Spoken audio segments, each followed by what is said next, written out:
Yeah. Yeah, let's do this. Yes. Ready. Cool. All right. Well, with that then, hello everybody and welcome to the fourth ever episode of the Indie Allies podcast. I am your host, Brandon Winkler, or DarkslayerTV, and I am joined as always with my lovely co-host who's going to say that he loves, or thanks for having me, even though he's the co-host, and we're going to have this argument every time. Hal, welcome to the show. Thank you for having me.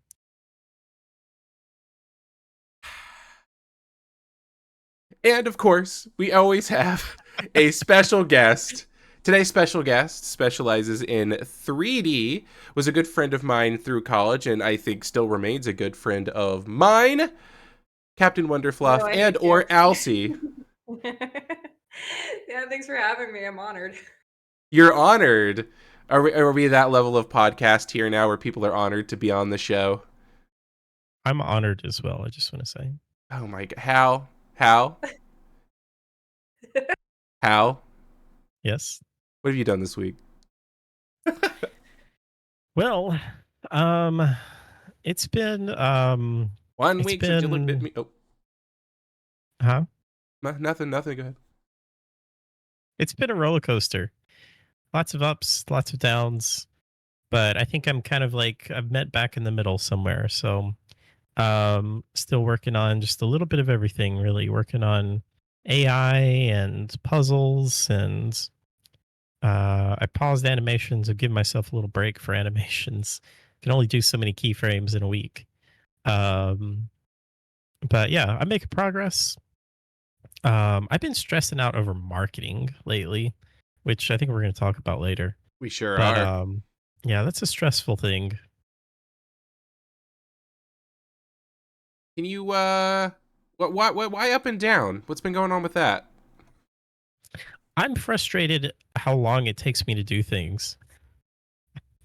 Like there's just I don't know, it's just things like you helped me with this one thing where I was just trying to get a line trace to hit something, Mm-hmm. and it's something that should be so simple. It should take like 30 seconds to just make sure that the collision is set up right, but there was just like this bizarre setting that I've never heard of on a skeletal mesh that we had to enable, and it took like 3 hours to figure that out. And there's just been multiple instances of that where, it's like, okay, this should take 2 minutes to do, and it ends up taking 4 hours. I feel that on a spiritual level. Like, what ends Been up there. happening for me is I'll be recording a video for my YouTube. And whenever I'm recording for my YouTube, it means I'm making a tutorial. So I like to have like a level of confidence, obviously, and I like to explain things really well. And then I'll be like in the middle of the video and I'll hit play and I'll be like, all right, so this is what it's, and then it's not doing anything that it's supposed to be doing. And then I have to like have this weird imposter syndrome of like, should I even be teaching this? Like what's going on? And then I have to spend an hour doing it, and then I'm like, oh my god, I did my math wrong here. So now do I restart the video? Do I make an edit? Oh, I know the feeling way too well. But the way Yeah. I look at it, specifically for programming, because that's a lot of it's been for you, Hal, is it was this big long issue, but next time it won't be. Because now that's under your belt. Yeah. Yeah. But it seems like it keeps happening. There's You just see, so much stuff in programming. It seems like it just never ends. yeah, no, that's facts. It doesn't end. That's the thing, is because everyone keeps getting better at programming, and then new trends happen, and then you have to learn how to do the new trends, and then people get better at that, and it will never stop. I mean, at Yeah. this point, we should technically be learning how to do AI stuff, but I'm like, listen, I'll get there. I'm not there yet. I'll get there. And I don't mean AI as in like enemies and stuff. I mean AI as in like large language models and stuff, but it ain't happening anytime soon. I can tell you that. That reminds me, this is a bit random, but I think I mentioned this to you a while back. I was wanting to figure out if there was like a PDF of the Unreal Engine documentation. Oh, Fun fact, there is not. it's I thought for sure there would be like a hard copy somewhere. Because I found this new thing that Nvidia just put out. They put it out just a couple of weeks ago. That Huh? it's literally just a large language model that you can literally download on your computer. You can download the entire thing, um, and I think it only works on RTX 20 series and above cards. Oh, okay. But if you have a 20, 30, or 40 series card, you can download this thing and you can literally just take a PDF or a text file and just feed it in and create your own chat GPT, like for that specific subject. And it's really awesome. I really want to play around with it. Yeah. I've known about LLMs that you can download. Like, there's a huge open source community with LLMs, and it's something I've wanted to look into, but I just Yeah. never did. But no, that sounds like a really good idea. And for some reason, I'm not even remotely surprised that there's no PDF for the Unreal Engine. It's all just a Yeah. bunch of separate websites that are strewn together through links, and I couldn't imagine trying to, at this point, get all that information together.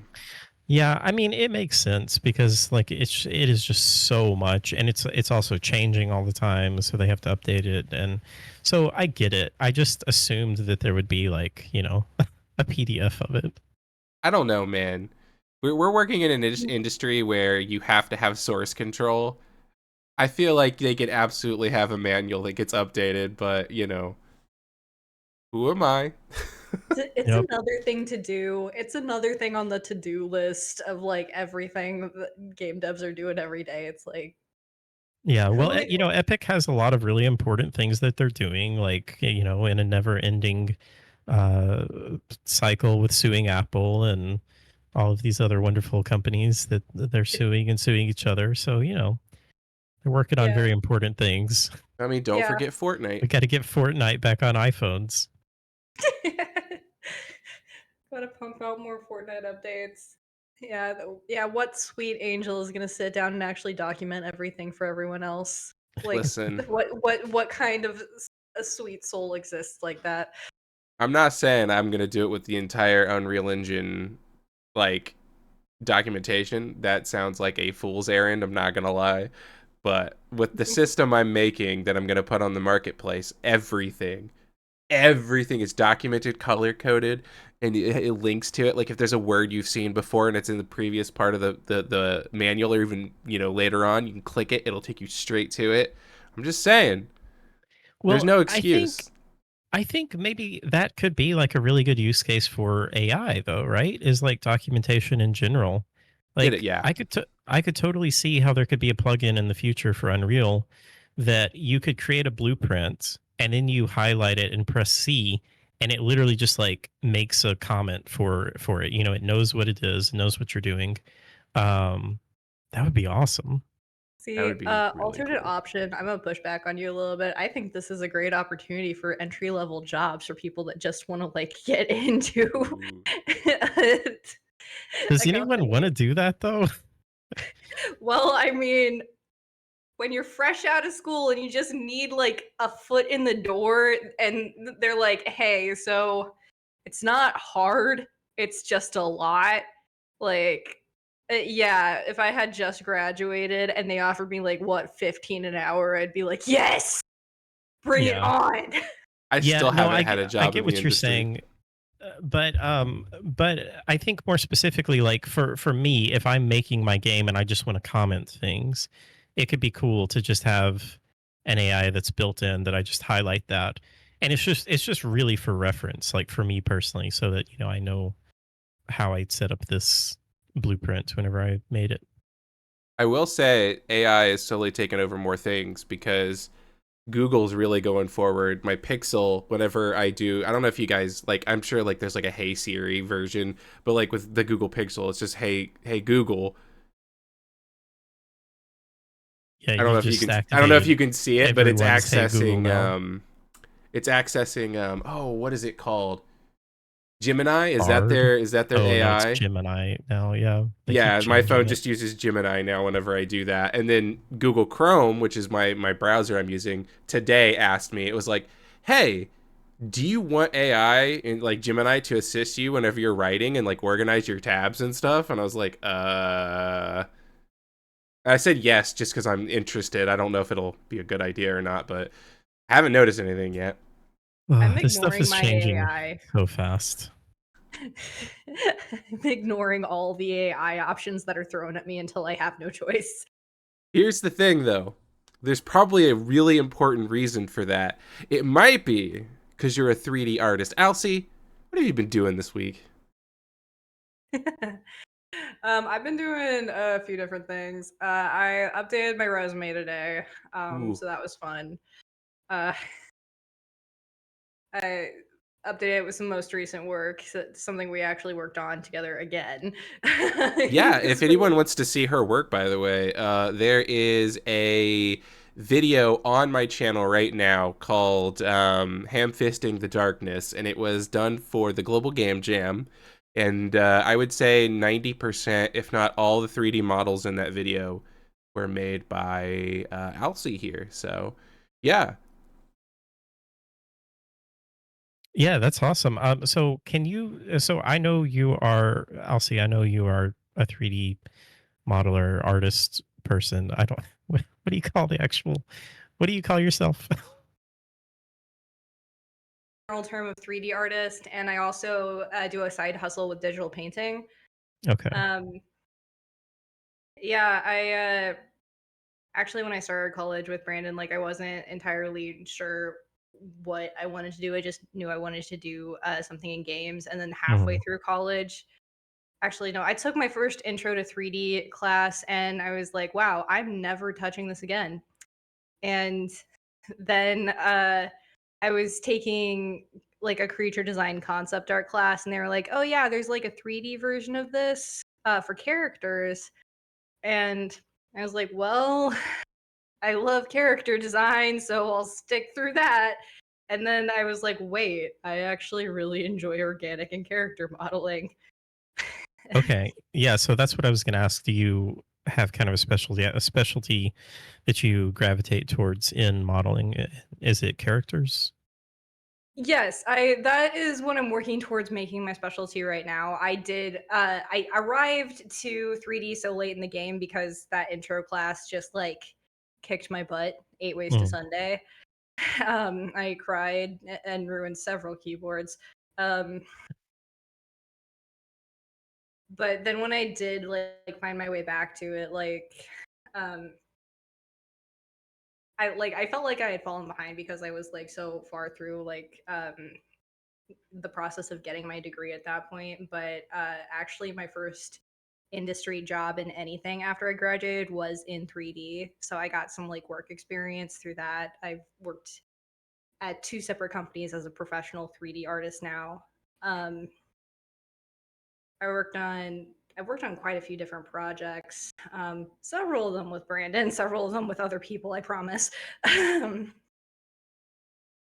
It's And interesting. Your journey is completely the opposite of mine because, well, specifically with 3D, because I did hard surface and I was like, oh, okay, I kind of like this. I didn't think I would, but I was like, okay, I get this. Like, it makes sense. I can do this. And then I went into organic, and the second that I had to start sculpting, every bit of joy left my body. I hated sculpting models. And to this day, anytime I have to do anything like that, and I know I'm going to have to retopologize it and everything, I'm just like, Google free asset for something or the other. So yeah, no, while you went organic, I had to go hard surface, which I would not call myself a 3D specialist at all. But if you need something hard surface, I can at least crank that out. yeah, I've kind of I've gotten a lot more comfortable with hard surface, especially after graduation. Sorry. You're good. Yeah, skated in a dusty warehouse, just having trouble breathing. Um, Listen, it's a podcast. You don't need to breathe. You don't need to use your voice. It's fine. didn't mean to tap my mic there. Okay. Um, but yeah, there was something about polymodeling. I don't know why it infuriated me so freaking much. But when I discovered organic, and I mastered ZBrush and organic modeling before hard surface poly modeling, which is so backwards to so many people. And when I told them, I was like, yeah, it just ZBrush came so naturally to me, and Maya made me want to throw my pull my hair out. They're like, what kind of psychopath are you? I'm like a very special one. One worth do you money.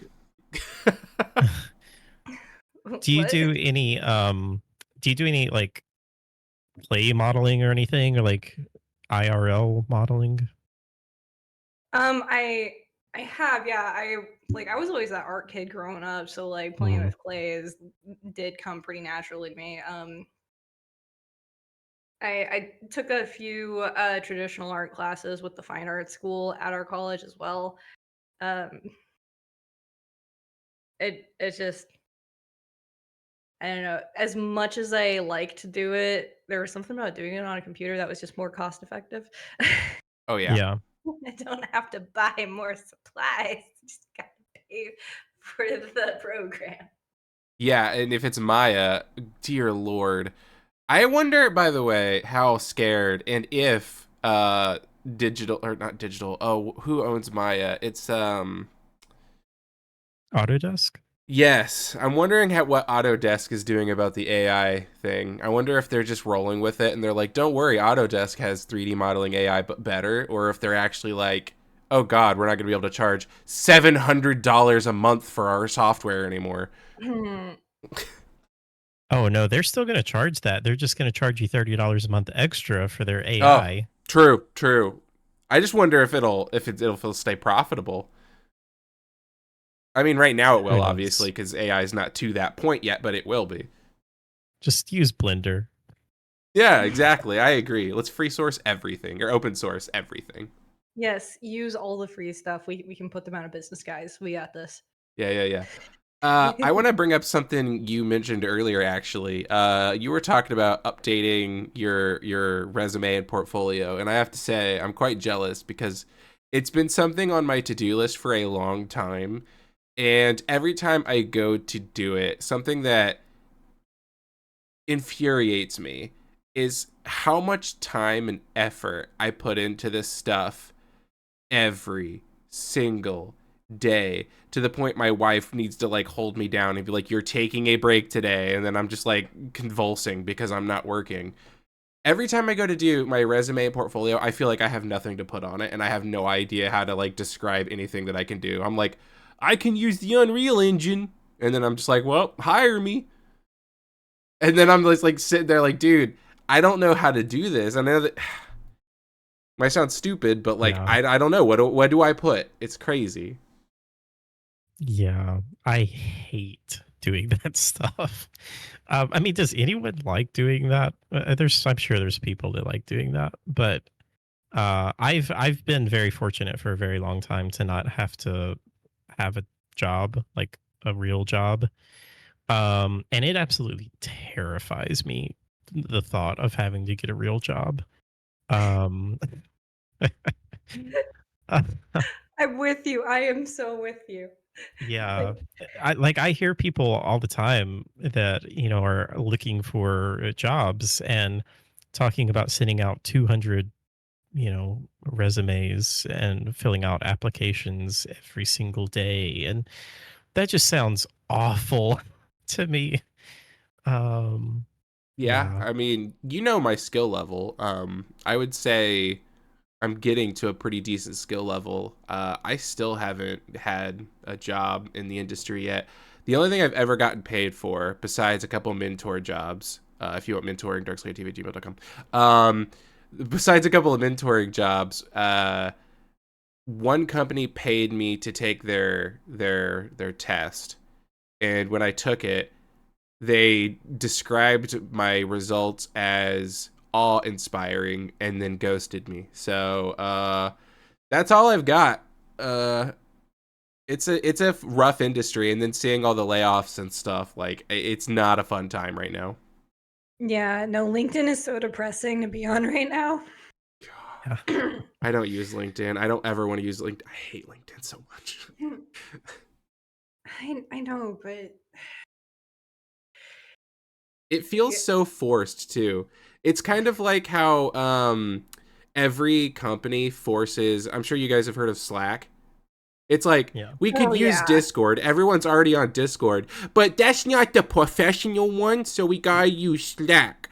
And it's like, I feel like that's LinkedIn with social media. no, it totally I will say is. I never used LinkedIn while I was in photography because I guess there's just not really a lot of photographers on there. Um or at least I never really found any. But since I've gotten into game development, I have been using it quite a bit, and I've found it pretty useful just for making connections. I mean, I've met a lot of people in the Discord that we have through LinkedIn. Um, so I think it can be useful. I really just hate how they are just constantly like, sign up for our free trial and then we'll charge you $30 a month to message someone. Like, Yep. it's so, Yeah, they're aggressive about that. yeah. See, But here's yeah, the thing. I Sorry to interrupt, Hal. Here's the thing, though. You're very, very good, and I don't think you realize this. You're really good at the social aspect of this profession, um, and I'm not at all. So, like you're saying, like you've met people on there. That's such a foreign concept to me. Like, I'm never going to like meet or interact with someone unless like I have to. And I'm not saying that's a good thing. I think it's a bad thing, but it is also the reality of it. So, like, I could see though where like from your perspective, the social side, yeah, I bet you do meet people, but yeah, it's weird because I am like the least outgoing person in real life. Like when I go to the grocery store, like I put earbuds in, a hoodie on, and like, oh yeah, sunglasses on sometimes. Like I don't want to see anyone, I don't want to talk to anyone. I'm very uncomfortable in crowded spaces. I have very high social anxiety. Um, but there's just something about like this barrier, this, oh, I'm just looking at a screen, just talking to a person, yeah, that's very far away, and I don't have to worry about that. I do want to say, I'm like, I understand hating LinkedIn. I understand it entirely. But in the last few months, and like I told you, I've been taking some online classes trying to like expand my skill set and like make better portfolio pieces, trying to make myself more marketable. Um, I did discover a really good use for it because one of my assignments for these online courses was like, what's your North Star? Like, what's your dream job? They had us do research on it by looking at people who have our dream jobs, like what studios do what you want to work at, what kind of games do you want to work on? And then like they have you look up these artists that like I looked up character and prop artists for Bramble the Mountain King. And I looked at the jobs they had before that, the jobs they had that got them that job. And then because I looked at their profile, I got a notification a day later that they looked at mine. interesting. Okay, So, like, yes, LinkedIn is annoying as heck. I agree with you. But, like, if you know how to use it and if you're doing your research, like, look at the games you want to make and the jobs you want. And I was actually told by an industry professional recently, like, it as an artist, the people that are probably gonna see your portfolio and resume first are other artists at the company, not the recruitment department. They're probably gonna see your stuff and then push it towards recruiting. yeah, no, I fully accept that LinkedIn is here to stay, and I fully accept that I'm the one that's the problem when it comes to that. But I will say, I think that for lack of a better word, that assignment that it gave you is actually really smart. Where you say, okay, let's look at someone that's already there. What jobs did they have? Where are they at now? And I think that's such a smart thing because I actually have a feeling there are a lot of people that think they want to be in this industry, and there's a lot of people that maybe don't know if they want to be in this industry, and if they were to do that test, they would either verify it, be like, oh yeah, no, that sounds like awesome. But I actually have a feeling there's a lot of people too that would see it and go, I really have to deal with all that. Like, I just kind of don't want to have to mess with it, and I bet it would put some Yeah. people off too. They're like, I just want to skip to the good part where I work at EA or something at this evil company, and they're not actually doing the research. Not And to then slander EA. That was just one example. And then Like, that did not mean anything against EA. No, it's fine. They just last week we were talking about how they laid off a bunch of people, and the first thing I wanted to say when you said that was, yeah, I got my job at EA, and then I got one raise, and all of a sudden I'm more expensive than the new guy, so they're laying me off because they just can't afford it. Yeah. I don't understand why anyone would ever want to work for a AAA company. I understand it from one perspective. And honestly, that perspective has been stomped into the ground. And I guess I should explain what I'm talking about. I used to, I mean, there's no other way to say it. I idolized a lot of the developers at Blizzard Entertainment. Like, I loved all their games. I loved that when one came out, you knew it would, like, it was a thing. Like, there was a Blizzard polish to it. You knew when it came out, it was going to be complete. It was going to be good.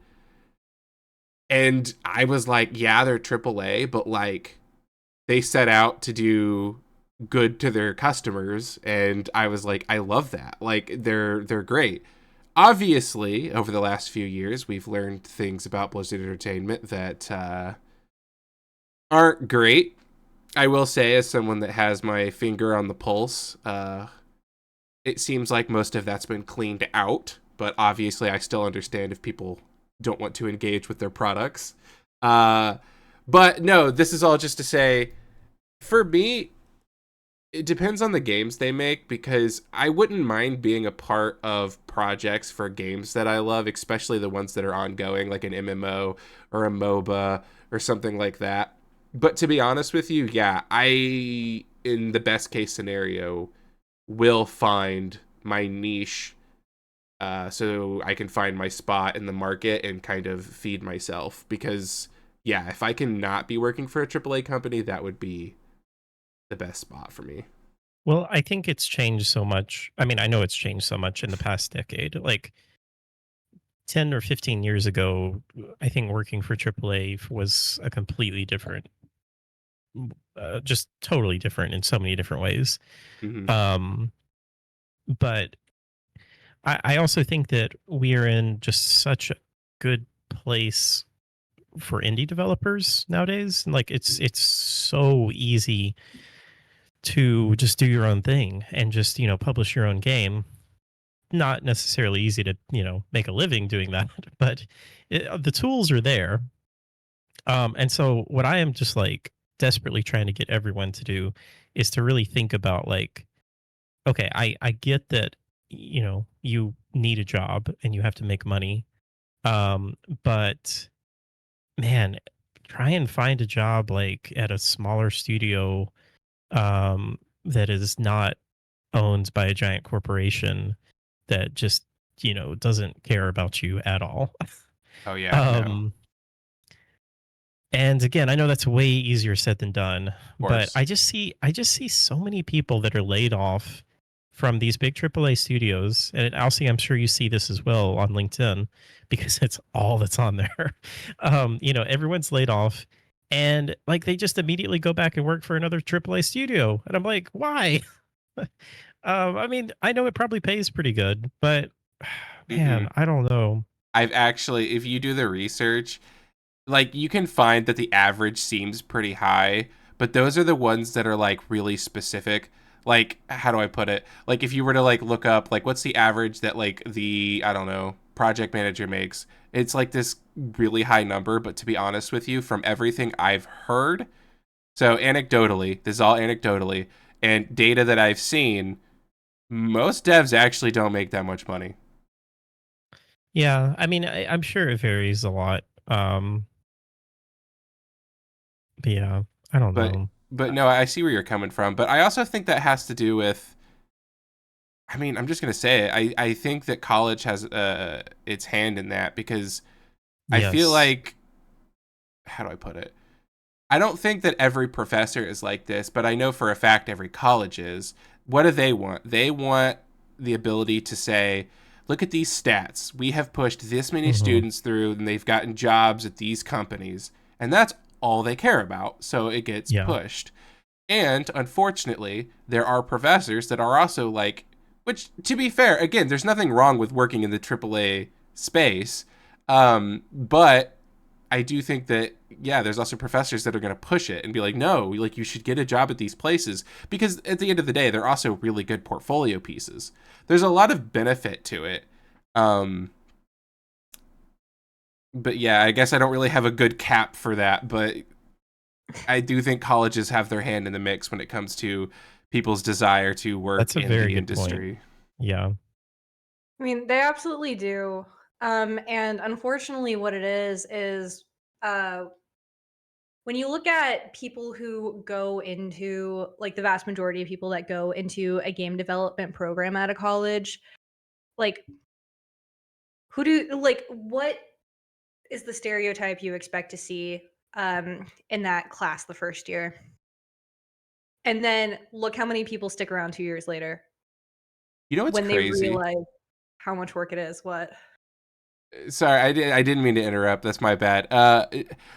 Something, this is, and also this is completely off topic. I'm so sorry, but when I first started in college, for game development, it blew my mind how many people were taking these classes as an elective because they thought it would be easy. Yeah, Thank because that you game for the title. follow. I taught a lot of those classes. And then the sheer amount of plagiarism that I had to deal with because I was Powers TA. Oh, yep. Yeah, we had a professor named Powers, and unfortunately, at our school, I'm sure it was an epidemic just in general, because they were trying to crack down on the use of copyrighted content. But oh my gosh, when we were there, it was a plague how many students would go out and just get stuff off the internet and be like, all right, I did the assignment. Here you go. Hmm. We Wow. had one person try to tell us that a Space Invader was his original idea. It was pretty rough while we were there. All right, so sorry, I have to keep us on. I'm the conductor of this podcast, and I have to keep us on track. We have only done Hal. What have you done this week? And we've done Alcey. What have you done this week? I am going to now do what I did this week, so we can stay on track here. Um, I continue to work on my. By the way, I thought of a better name for it. Retro shooter game. Instead of boomer shooter, we'll just say retro shooter game. Um, However, I spent a lot of time this week specifically on level design, and I had to talk with Hal actually quite a bit, because I had this issue where I'm a very logical person, and so I was like, I need the player to do 1, 2, and 3, or X, Y, and Z, so they know how to do it. So that way later on I can do them in a more complex manner and they know what's going on. So I knew what I needed to have done in this level, but it was very short. And for those that don't know, whenever you're talking about old school shooters, they're usually, to me, there's a difference between a level and a map. And these were maps, okay? These were these big spaces that you could explore, lots of different ways to get through them. And there were areas that were completely useless. Like, you could go and explore there and get pickups and stuff, but at the end of the day, you actually didn't even need to go there. But I couldn't fill the space. I had, like, a room and a hallway, and I was like, I don't know what to do. Like, I've got this area, it's got the 3 things they need to do in it, but I'm lost. So I flagged Hal down, and I said, listen, man, I know it's common sense for you, but I'm going to need you to treat me like I'm 2 years old, because I can't do this. Like, I don't know what I'm doing. And we ended up looking at a few references, and as he was talking to me, I was taking notes, and it clicked. All of a sudden, it clicked. What it was for me, and what has caused incredible improvement, is I thought to myself, okay, what takes place in the area that I'm designing. Like, what rooms would you normally see? Then I created these rooms completely independent of each other. They weren't even attached. I even used ChatGPT for this. I was like, give me like a list of rooms that I could see in this area. And I just made them all. Well, not all of them, but I made the ones I wanted to make. And then I said, okay, now I have these pieces. These are the main attraction points. These are the parts of the map that like you can go in and explore. And then all I had to do was create like hallways and systems between them. And it just made so much sense. And I know for a lot of people, this is coming off like common sense, but my brain did not comprehend this. It was trying way too hard. I was thinking way too hard about it. And I showed Hal before we went live, actually, my progress. And it's night and day. Like going from me just being like, I don't know what to do, to, oh my God, I can just make these individual pieces and put them together like Legos. And all of a sudden, I'm just like zooming. Yeah, I think, well, so you were like you were saying, like you had like very logically, like you had, okay, player needs to go here, get this, do this. But that, like, there was just nothing in between that. Yeah. And so I think what really helped you was to kind of break those pieces apart and then like put some fluff in between those, you know, so like have some extra things and extra areas that the player can go through and fill in some things there. That's the thing. That's something I'm going to expand on just in case there's listeners that struggle with it like I do. That part that I didn't get was you were saying, oh, well, you need a bigger map. And I remember like literally like metaphorically grabbing you by the shoulders and being like, no, you don't understand. That's what I'm asking. I don't know how to do more map. How do I do more map? Like, I don't know what to do. And you were like, you know what? Let's pull up an old map. So I typed in Duke Nukem 3D map, and we looked into the images, and as I'm staring at it and he's talking me through it, my brain just saw it. I saw all the major parts of the map, and I went, wait a minute. It's these 5 major pieces connected by like hallways and stuff. And I'm like, that's all I have to do. Make the big pieces, and then I can just put them together. It was an aha moment, and I was so happy. I'm curious, Alcey, as someone in 3D, have you had to do any level design? Level design? Main level design like that, I don't know if that's actually not a project that's been placed on me yet. Like hearing your development process with that was kind of fascinating to me. Like wow, I just haven't had to face that problem yet. I am blessed. I'm blessed because um, I know how. Hal, save me, I'm sinking. I I do like to do a lot of like interior environment design. I do a lot of prop work. I am working on building my skill set to advertise myself as a character artist, but I've been doing a lot of prop work. And actually, I did want to ask, since we were talking about what we did this week, do you want to see like what I'm working on for my homework? You can, absolutely. I'll probably talk with Hal for a second while you get it up, though. And we can kind of describe it for the listeners that don't have the visual. This is just another reason to watch the video. Yeah, exactly. Which is on Twitch TV / DarkslayerTV or YouTube.com / Okay. DarkslayerTV. I also do kind of have like a funny story for you guys if you want to hear how I just like problem solved working with a team once. Yeah, go for I it. would love to hear that. Yeah. Yeah. So you remember the semester we were working on hammy farming, and I was also working on the psychological like simulation project. Yes. Yeah. So I was being primarily an organic modeler. I was fully expecting to be put on the characters team for that, but to my surprise, I was put on the props team, Mm-hmm. and there was a little bit of bumping heads with who was supposed to be my supervisor for that, because he was not informed that I was actually an organic modeler, and kept giving me hard surface assignments, and I kind of had to like teach myself Right. as I did them. And he didn't know that this was the case. But when we did figure that out, he was like, oh, okay, well, actually, I can give you some assets that are a mix of the two. So, like, you could organic model some plants and hard surface some pots for them, or like stuffed animals to fill the room with. So I was doing this, and I asked him to save the stuffed animals for me and the plants on the prop list. And then he gave the teddy bear to another artist. Oh, I was like, dude, come on, talk about man. this. It's crazy. It's crazy, by the way, because in college, everything's backwards, whereas right now the hard thing to find would be an organic modeler. I know we have the coincidence of having Alcey here, but hard surface is like a dime a dozen. But in college, since everyone's there and they're all like, you know, I'm gonna be the best at the hardest thing here, you get those weird situations where it's like, I was doing the hard thing. Why am I competing for the hard thing? Like, Yeah, he gave it to someone who was primarily hard surface. I was like, man.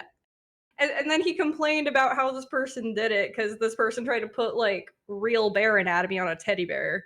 And he's like, these were his, I'm not going to name anybody, but these were his words: fix your ugly child. And I mean, that's me every day when I'm working on my game, so I get it. and I'm just sitting there in this meeting with the rest of the team. I'm like, dude, just let me make the teddy bear. Like, I'll start from scratch and I'll have it done better. And he's like, no, he needs to fix what he did.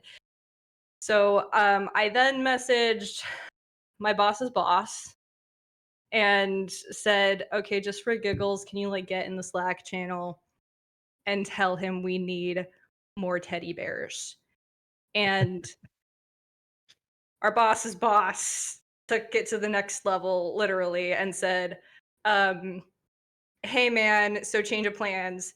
We're going maximum teddy, and we need more teddy bears in every scene of the simulation. Like, we are going max teddy. Oh, that's amazing.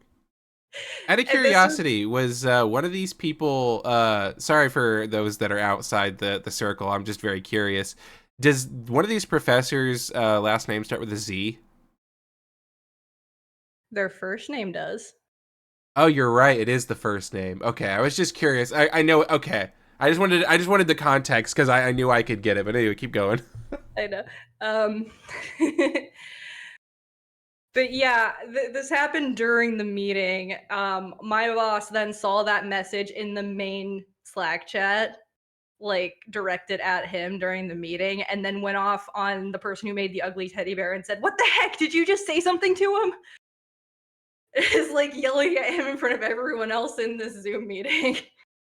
Our school was unhinged sometimes. It was interesting. I will admit though, that level of unhinged though, it was nice. I actually enjoyed it because whenever something was bad, yeah, it might hurt, but it was good to know. I actually think I would rather have a professor that says, dude, this is dog, than actually lie to me and be like, look, you did your best. Like, Oh yeah, I was actually really absolutely. appreciative of the professors for being able to just be like, listen, this isn't going to work. You need to step your game up. Oh yeah, absolutely. But this story even has like it gets better. Because then I was in late night lab, and my boss was also there, and he was explaining to his friend, well, I'm meeting him halfway, and I put a hidden teddy bear inside of every scene.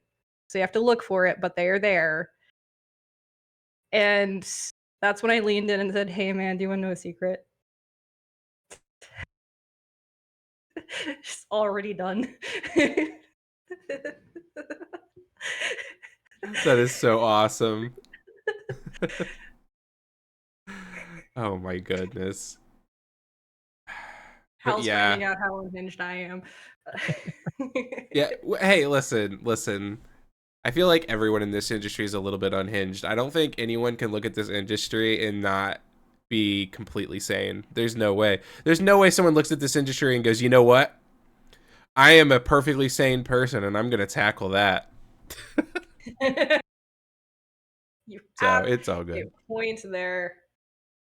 Okay, I'm about to share my screen just so you know. Yes. You know what I'll do? I will change my screen over So that way people will be able to easily see that if they're on the stream. And luckily my Discord is in streamer mode, which hides everyone's name, which is the one time in my life where that's been convenient.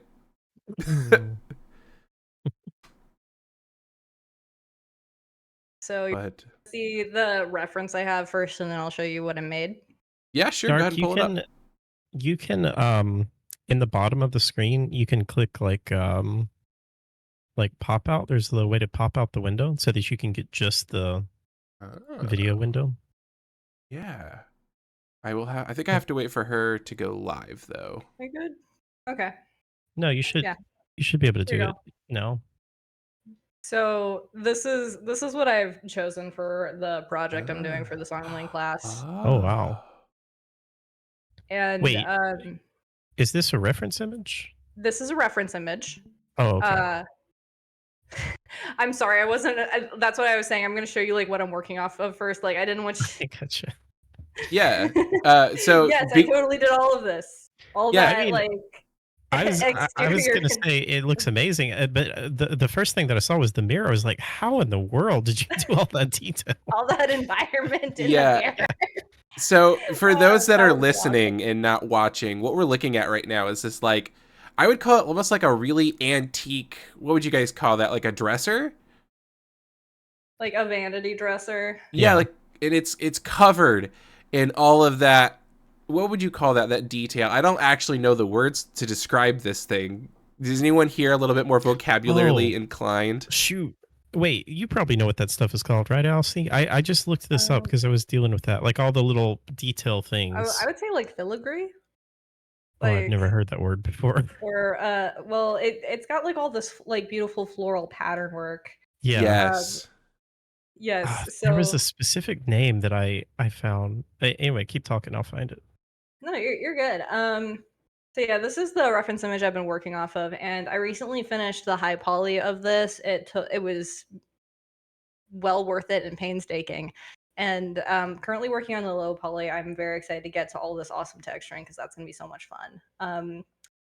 But this is my high poly model in all of its painful glory. All right. Wow. So I know some of you guys are just listening, and this is an almost 1-for-1 replica. This looks absolutely fantastic.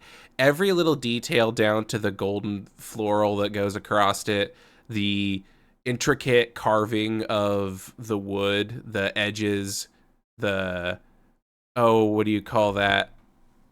Regardless, it looks really, really good. The curves, that's what I was going for. Beautiful curves. Yes, beautiful curves. Ornamental meshes or ornaments. That's what I found when I was trying to search how to do these. So did you make every bit of this? Yes, all of this is mine. I This is hate insane. to say like this weird egg thing on top probably took me the longest just to get that diamond pattern in there. Yeah, so what it is it's a sphere in the shape of an egg, and it's got actual rivets that go across this thing up and down, and they've got nice curves to them. And for those that don't 3D model, doing that would be incredibly easy. Doing it with a mesh that makes sense, ridiculously hard. And the mesh is, I'm assuming, probably, is it all squares? All squares. That's absolutely incredible then. But yeah, okay, this is a beautiful piece of work. I have a question for you. So Alcey, first of all, I need you to know I have like 3 months of experience in Blender total, so I have no idea what I'm doing. But so you said this is the high poly version, right? Yeah. So did you create those with Boolean cuts, or did you like actually model those? I actually modeled those. None of those are Booleans. There are no Booleans on this thing. Yeah, you'll come to find out how, speaking to actual 3D people, Booleans are almost never used. But my question is why? Because my understanding is you can do all the n-gons and that stuff doesn't really matter so much on the high poly version. it when you Well, bake it down to the low poly, right? well, ngons kind of do. They can be fixed with certain commands, but like it's going to affect how your geometry translates when you bake it into the low poly. Mm, Um, and sometimes I don't want to think about it, but sometimes you do kind of, to an extent, have to unwrap like a high poly or like a lot of this. Like I kept my method for the future in mind. Because what I've done with high polys in the past is put the ID map on pieces of the high poly and then baked that onto the low poly. mhm. So I can place textures a lot easier and like get more crisp edges. Um, and like it's just it's not going to read right if you've got like ngons. Um, and like there was a actually and all these pieces, this like square piece on the drawer, like it is separated. I did have a very ugly ngon hidden like at the very end of this. Mhm. But Mhm. like one of the commands I was talking about did fix it. Um, yeah, the majority of this I did in Maya as well. The only things that came out of ZBrush were like this like circular thing right here and the centerpiece right here. Yeah, Okay. pretty much. So the things that she's pointing at are the extra floral looking things, the things that have ridiculous amounts of smooth curves. The little ornamental things. Yes, which makes sense why you'd rather want to sculpt those than actually go through with the polygon editing. It's amazing work. How long did it take you to do that? Um, was given a week, and my instructor was very gracious in giving me an extra week to finish this. And I'm still like a week behind, but with this especially, like I'm way more concerned with getting this done right than getting it done fast. Mhm. Like I went to the get it done fast route way too many times when Brandon and I were in college. Like I'm just while I'm doing this online courses, and I'm gonna plug Vertex School because they're actually well worth the investment. Like Yeah, I'm yeah, I'm very impressed with their curriculum so far, and just I am so much more concerned with getting this done right and like having actually good portfolio pieces to show with everything they're teaching me. right. And yeah. What For those um wondering, just sorry, Hal. I just want to throw this fun fact out really quick. This model, for those that know what this means, there are 7,472,000 polygons in this thing, which means that Alcey, for those that aren't aware, essentially had to go through and create all of those faces or polygons. Now, not necessarily every single individual one, but she has manipulated most of those. what is your process from going to the low poly version? How do you kind of do that? So, and I've had to explain this to a couple people that I'm in a class with because they thought they were cheating by doing this, but the entire idea of being the entire philosophy of being a good 3D modeler is working smarter, not harder. And there is Mm, absolutely no shame in making your life easier. yeah. So actually, as I was working, like I saved the most basic version, like the most low poly version of this before and copied it Oh, before I okay. continued. Yeah. So then I was able to build the low poly off of that, and most of the work was already done. I see. Um, Okay. Do you use again, I use Blender, so I don't know terminology. I'm sure it's different. But do you use modifiers? They're called modifiers in Blender, but it's like for well, like I totally blanked. What do you call like an So edge when you curve it? yeah, so he's talking about like beveling Bevel. and stuff like Yeah, that. so do you use like modifiers for bevels, or do you just place bevels on all of your surfaces manually? I don't put bevels everywhere. Like I'm very selective about where I put my bevels, but like I do use the chamfer command um for that. It just because there's absolutely no like perfectly straight edges on anything. Yeah. If you want it to look realistic, like you add like a little bit of like curve or imperfection to it. So yeah, for quite a bit of this, like I did. Man, I could pick your brain for like 8 hours on how you did all of this stuff. Invite me back. Oh, I mean, more than likely. That's something, I don't know if I've said this on air yet, but something that I want to do is find the people that, as we get guests and stuff, find the ones that vibe really well and do a good job and invite them back. So more than likely, yeah, you'll end up being back for sure. We just need to have like a special episode that is just this bottle, and I just want to ask like a million questions. And we will eventually. However, for now, in the sake of making sure we hit the time correctly or relatively correctly, that's an excellent model. Like, I've never seen one crafted that well in my life. Have you textured it yet?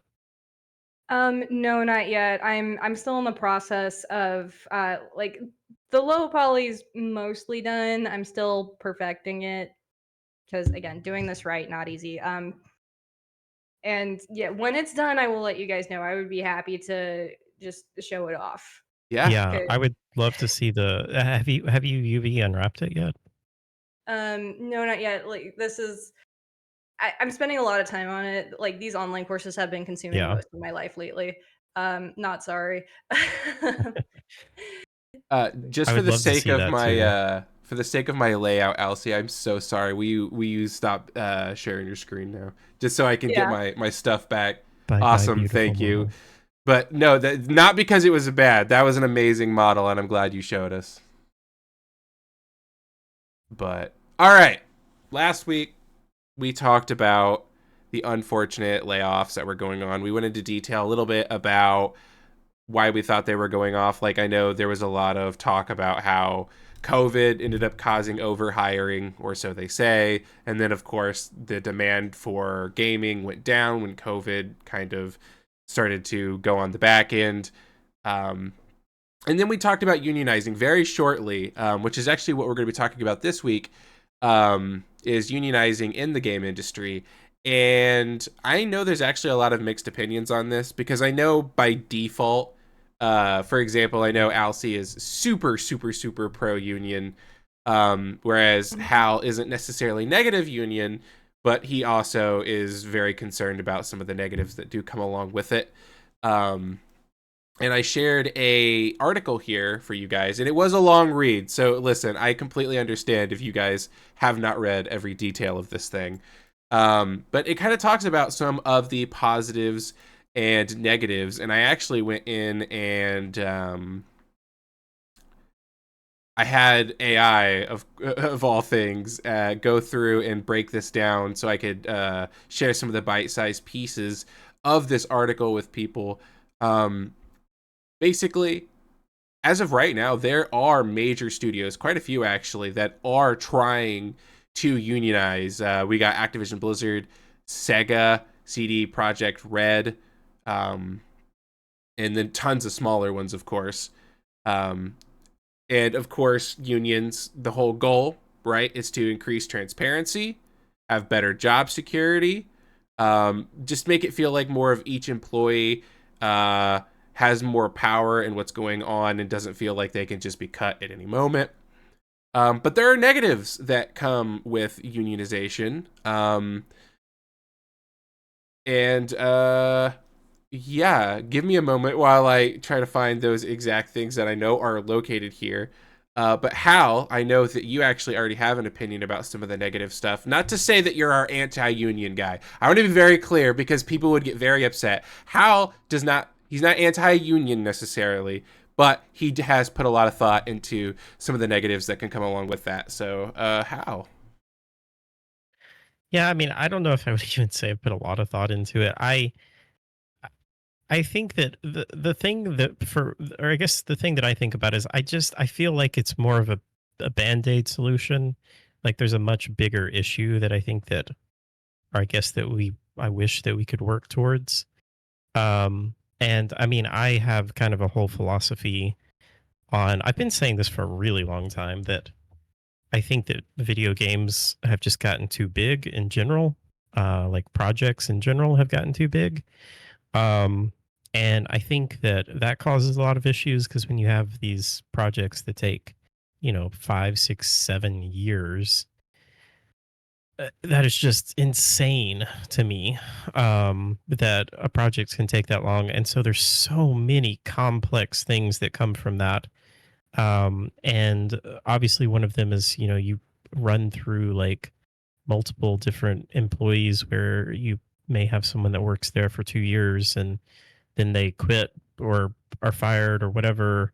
And then you have to train somebody else on what they were doing. And anyway, I don't really know. That doesn't really have much to do with unions. I to be honest, like I really don't have that many strong feelings on unions. What I said last week, I believe, was that I think that there's obviously some good that unions can do, but there's also some disadvantages that they have, and I wish that we could fix the solution without unions, because I really do feel like it's more of a band-aid solution. But at the same time, I don't really know what the solution is, Yeah, except maybe don't work for AAA studios. which of course is um, not. It's easier said than done, of course. yeah, Kind of. yeah, It's one of absolutely. those things where this will never go away. Like the problems that come with these bigger studios that are ultimately driven by money, and we can argue all day the morality of it. It doesn't really matter. That's how capitalism works, and it's how people got jobs to begin with. So they ultimately are for money, and the only way things will ever change is going to be a political situation where it's like actually passing legislation in areas that give citizens and employees more security and rights. But of course, every single right you can give to an employee also brings 100 more questions. Not to mention, I don't know if you guys know about America. I think we all live here. Heard Getting of it. legislation passed is actually impossible if it's actually going to change anything. Yeah. Yeah, I mean, it's by design. I get it. It's supposed to be hard to change things. That is good in some ways, but bad in other ways as well. Hmm. Um, yeah. I guess I think you could probably make a lot of comparisons to the movie industry, and I don't know how the movie industry works, but I know that they have unions. Hmm. Um, and so they seem to have worked out a pretty good system for the way that they do things. I don't know if that would just translate one to one in video games, but it does seem like it could. There could be a lot of translation. Um, I still think it's got to be difficult because of these timelines, of these ridiculously long timelines nowadays. Hmm. You make a movie in like 6 months, maybe a year, maybe these really gigantic movies that have a ton of post work is done a couple of years after that. But for the most part, like the main people that are working are like on maybe like a 4 to 6 month shift. And so yeah, I don't know. I probably should do more research into how that works, Hmm. because I know that they seem to have figured things out pretty good. And for the most part, uh, I'm really kind of guessing here, so No, forgive for me if sure. this It's is a very wrong. But complicated topic. um, I feel like the movie industry eh, works pretty good. Question mark. Right. And again, none of us are professionals here, and I don't think any of us are claiming to be. Yeah. Alcey has her hand up though, so what's going on, Alcey? Well, yeah, I don't want to interrupt you, but if we're gonna compare this to a different kind of union, let's like pull one out of left field. My cousin, who is also my best friend, he's in a blue collar union. He's a construction pipe fitter. So I want to tell you, like, I understand your concerns with like how there might be negatives with a union, Because on the one hand, like, and I brought up the idea of unionizing the game industry like very early on in college, and a few people that didn't go into the gaming track because they had an idea of what to expect with who they were going to work with responded with, "Oh no, nothing would get done." Yeah, Um, I think that's like a very knee-jerk reaction negative take. Like if you yeah, have this like inherent negative thought about unions, that's like a very just and it is. It's just an ignorant statement, right? It's like, oh, unions, nothing will yeah. get done, and then you move on. And I mean, yes, there is the possibility, like maybe you might get stuck with like working with someone that isn't like really pulling a lot of weight on the team, but then there is also the possibility of like um getting stuck with a boss that you don't exactly get along with.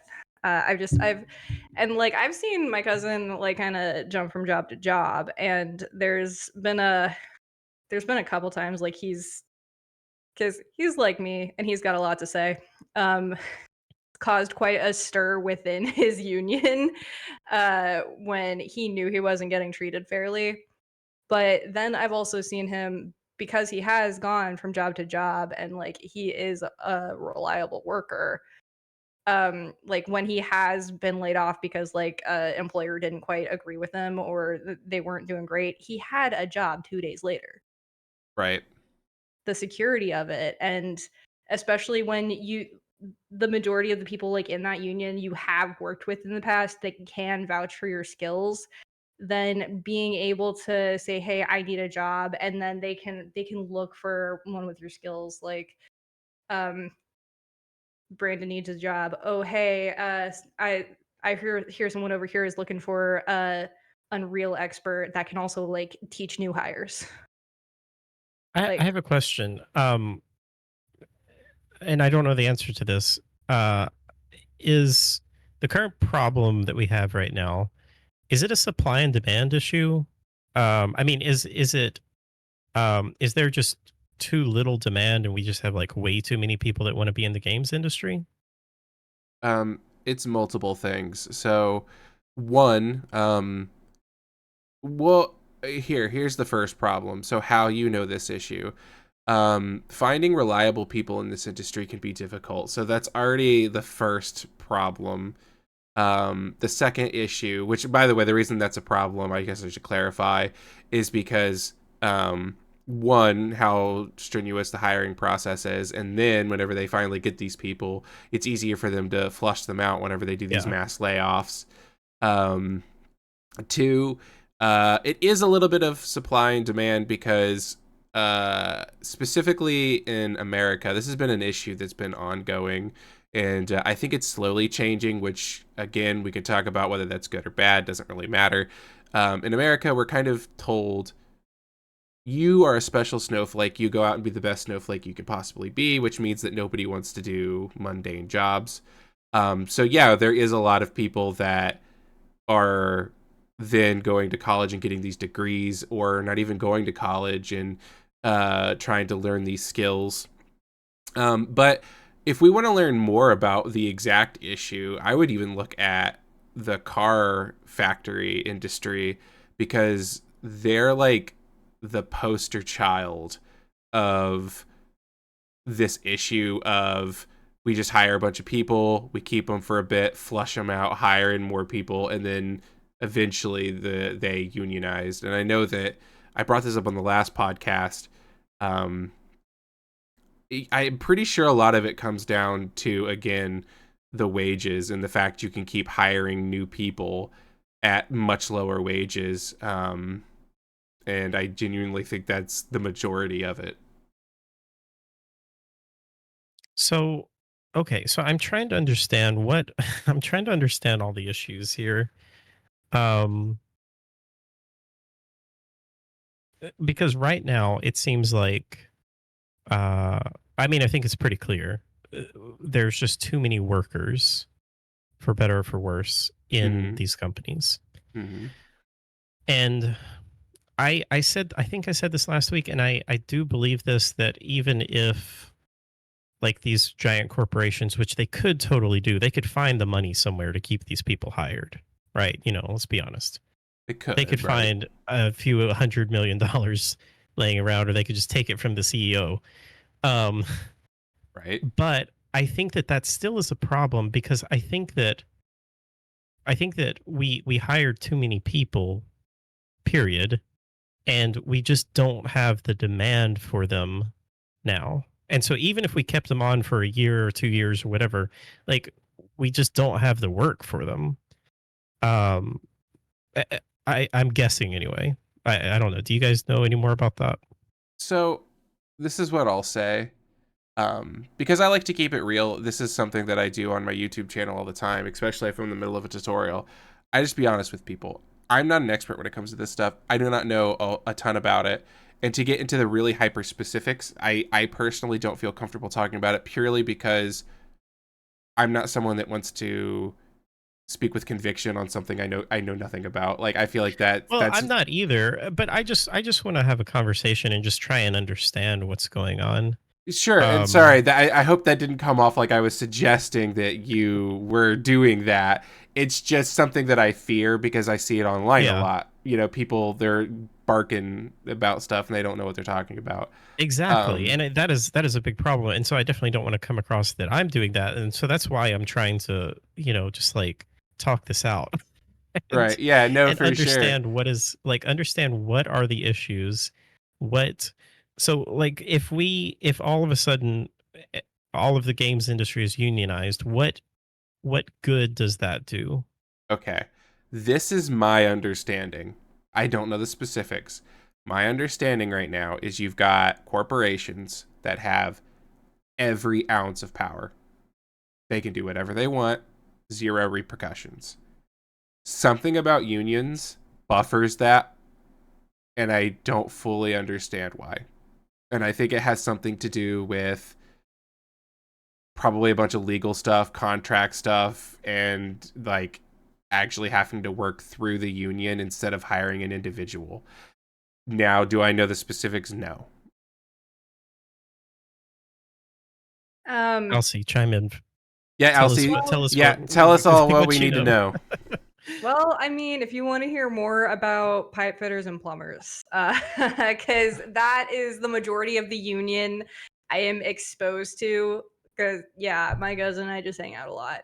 I'm not sure if I want him to watch this or not now.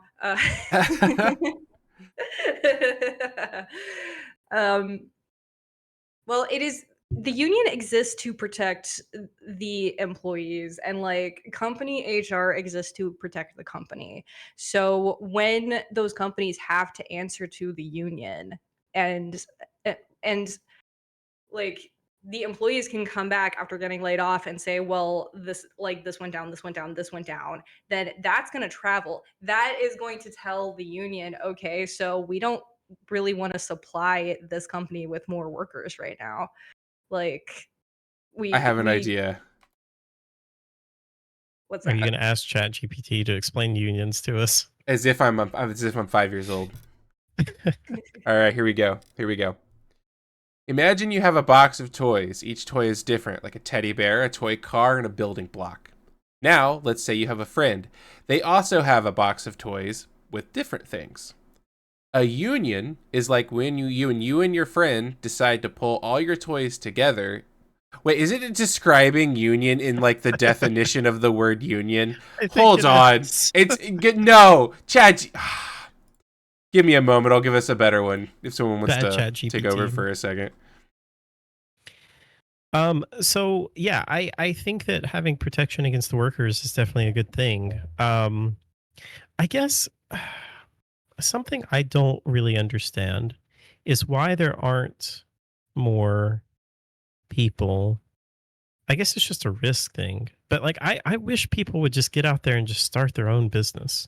I'm just like so pro starting your own business and doing your own thing. And I get it, like it's not easy. It's very, very difficult. But I am so crazy passionate about just, doing my own thing. And it's why I, don't want to work for a AAA studio at all costs, basically. And so I feel like that would, I'm not saying that would solve the problem, but I do feel like it would really be great if we could have more and more independent studios that are popping up. And with that, they're obviously going to have like much more passionate people that are starting these.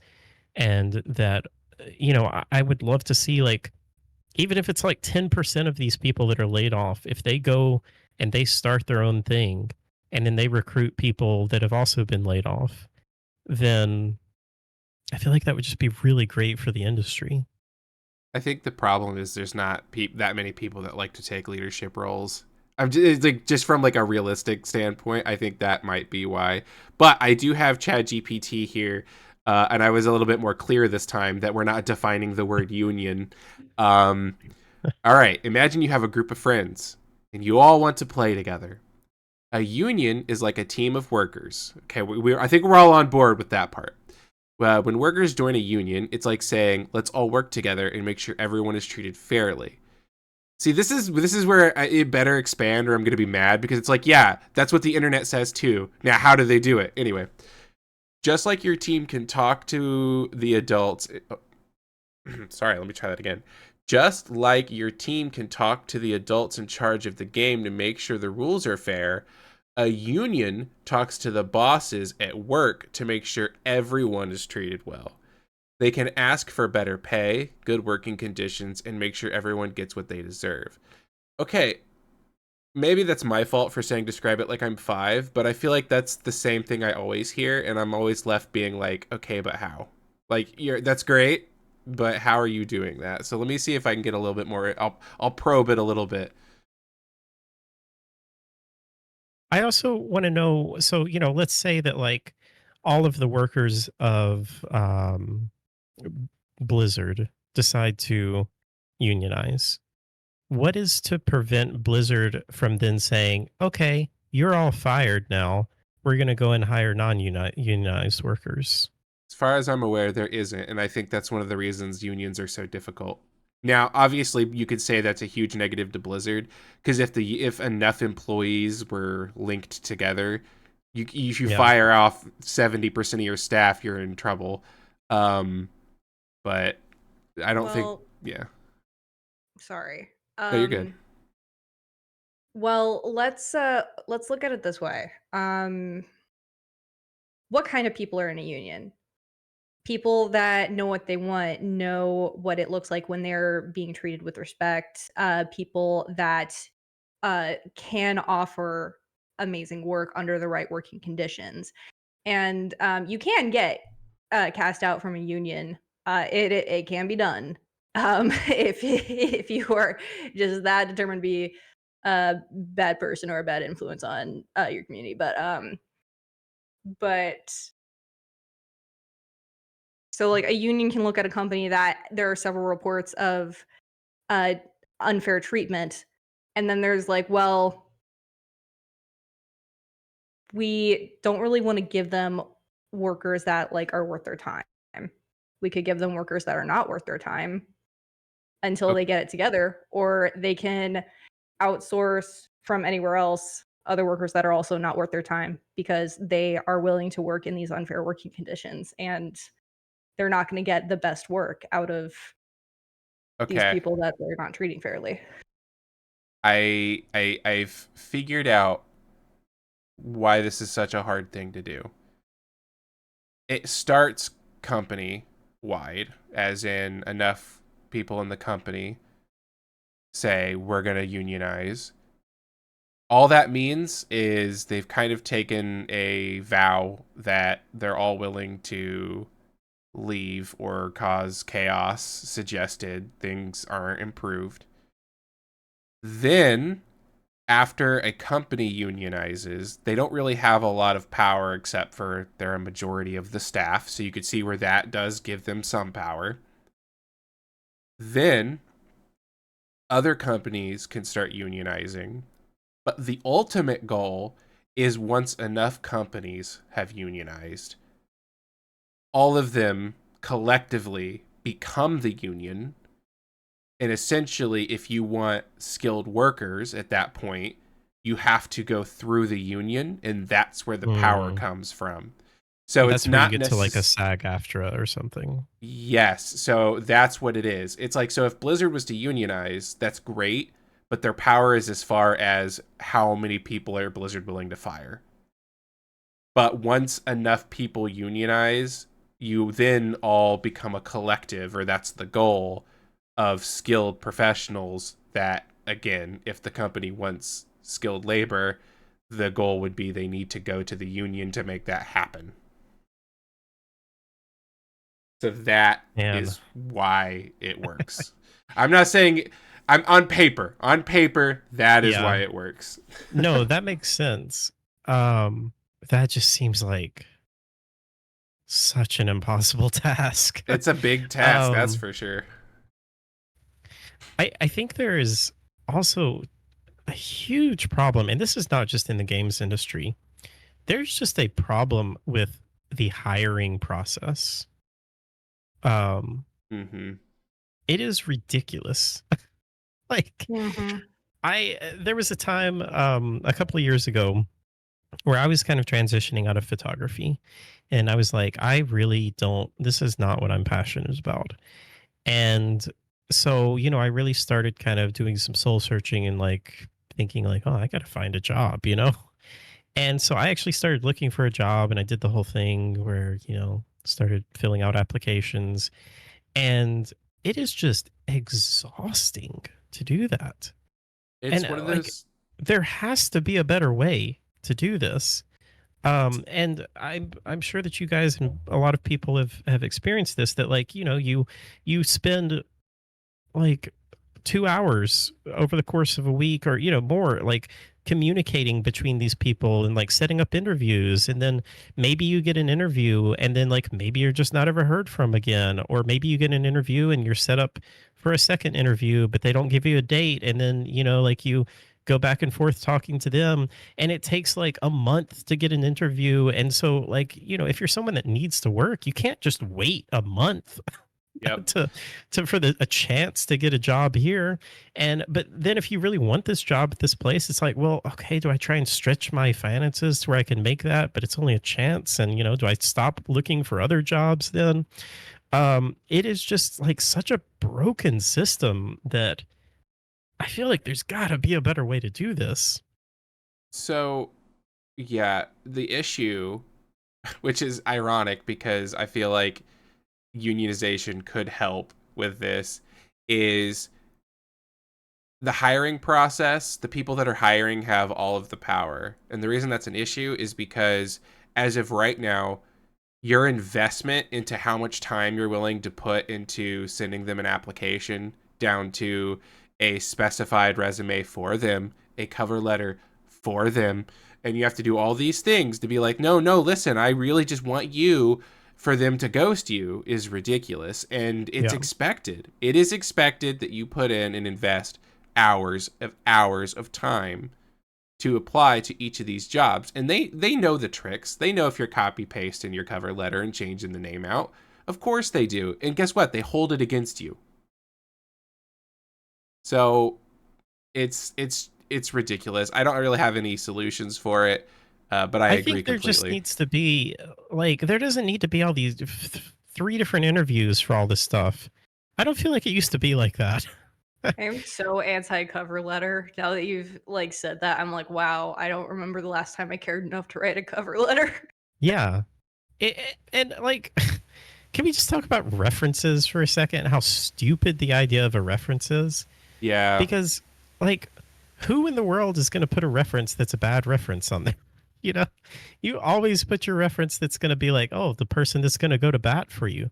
So that just seems like a completely pointless thing. Cover letter seems completely pointless. I do ask, like, and if I'm like talking about like just like my perspective or like my stuff like too much, I mean clearly that's probably why you invited me on the podcast. But That is um, why you're here, is to talk and give your perspective. So you're good. how did you see like the reference section on my resume when I put it in like the general chat earlier? I saw your resume. I didn't look at it closely enough for that, though. But before you Yeah, continue, though, how can they see that if they wanted to see it? in our Discord? That would be indieallies.com. Oh, heck yeah. You guys should go to indieallies.com and you'll be able to see what Alcey's talking about and also hang out with other cool indie game developers. Anyways, Alcey, go ahead. Just how are you seeing I'm looking at it now, yeah. Yeah. Like, I'm just asking you guys based on, okay, for one, the references on that resume, for two, the model I showed you, and three, Brandon, your experience working with me.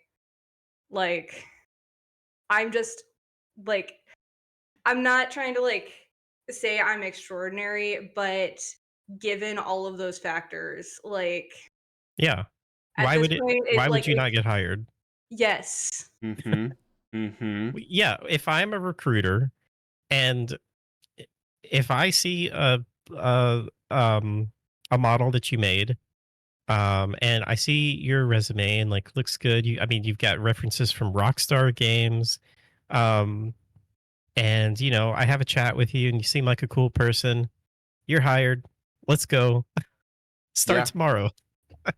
Like, why do we need multiple interviews? And why are they? I mean, I know where they're dragged out so long because they went interview 500 Yep. employees and then Yep. pick the Fire one them that they all think out. is the Yep. best. I think that is such a problem, and I I'm sure that a union could help with that.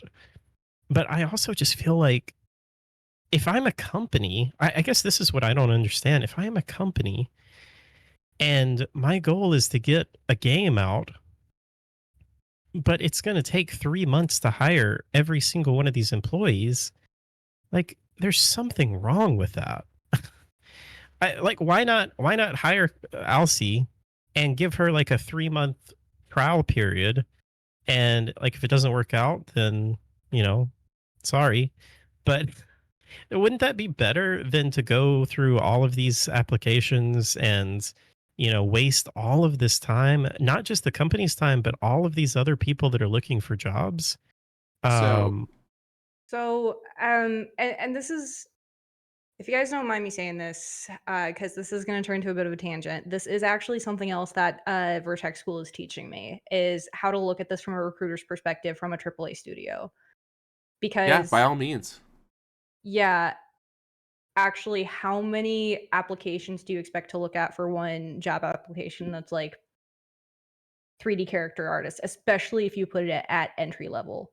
If you advertise an entry level 3D character artist position, yeah, you're probably going to get at least hundreds. 500 applicants. Yeah, How long is it going to take you to go through each of those? And unfortunately, and like people who are welcoming AI into their lives, by all means, it scares me a little too much, given like my line of work. But you get, let's say on the low end, you have 500 applications. You close that job posting after a week. Now you have 500 resumes to look at. You use AI to like weed out, look for ones that are actually worth looking at. Say you're this recruiter and you have like maybe like to get through this in time and report to like your higher ups, you need to spend 5 minutes max looking at every single applicant, looking for one that sticks out to you.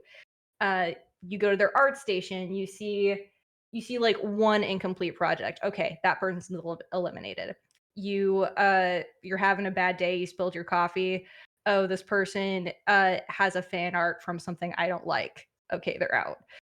Um, like there's a lot of factors, and it's not even like the applicant's fault.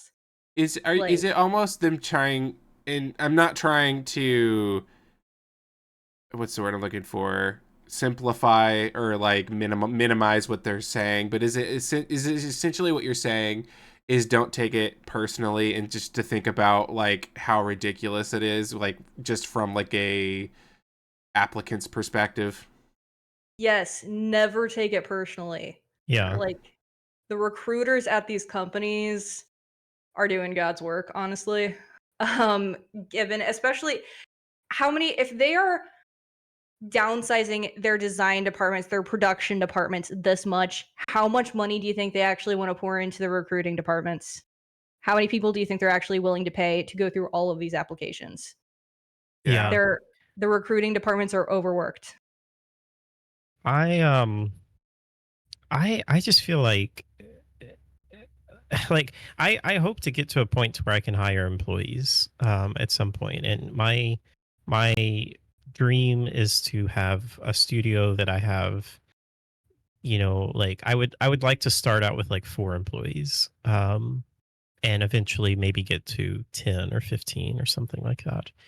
And if and when I get to the point to where I have to hire someone, I feel like all I want to do is just be like, send me like a 2-minute video of you just talking and telling me who you are and why you're passionate about games and why you're passionate about what you do, and send me your portfolio, and that's really all I need.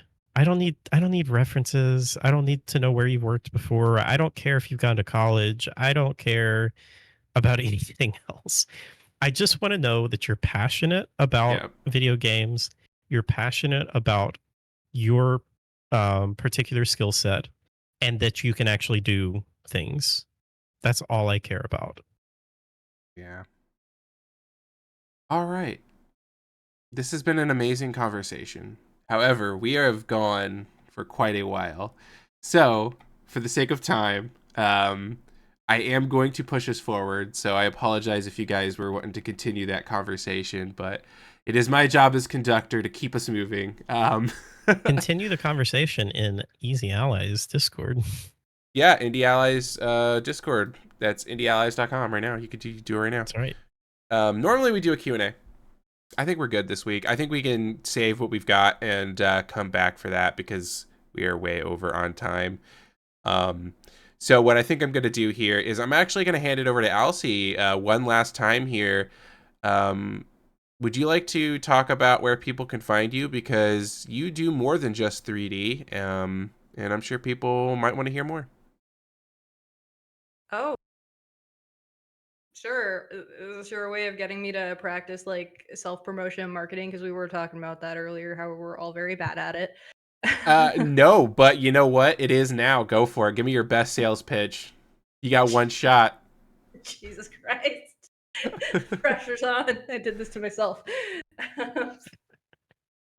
Make this your 1-minute video to get hired. Go. Yeah, you got 1 minute. No pressure. 50 seconds. Hi, I'm a psychopath. I'm a dragon wizard.